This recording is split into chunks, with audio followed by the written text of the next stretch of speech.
ரொம்ப தன்மையா நினைச்சிட்டு கத்துறதுனாலதான் நான் இப்படி குடிக்கிறேன். யோ, நீ இப்படி குடிக்கிறதுனால நான் கத்துறேன். நீ அப்படி கத்துறதுனால நான் இப்படி குடிக்கிறேன்.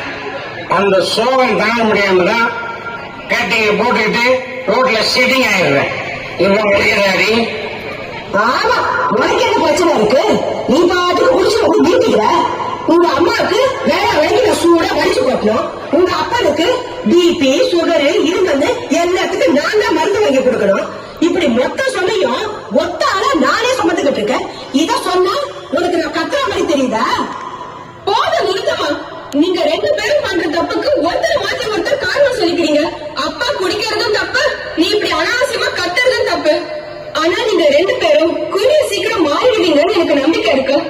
ஏன்னா நான் கத்துக்கிட்டு இருக்கிற மனவளக்கலை பயிற்சியில குடும்ப அமைதி வேண்டி வாழ்க்கும் பயணம் கத்துக்கிட்டு உங்க ரெண்டு பேரையும் வாழ்த்துக்கிட்டு இருக்கேன்.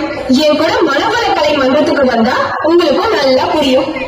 நீ சொல்றது நல்லா இருக்கு, ஆனா அதெல்லாம் கத்துக்கிறதுக்கு பணத்துக்கு எங்க போக? அம்மா, பணம் ஒண்ணும் தேவையில்லை. நம்ம ஊருக்கே வந்து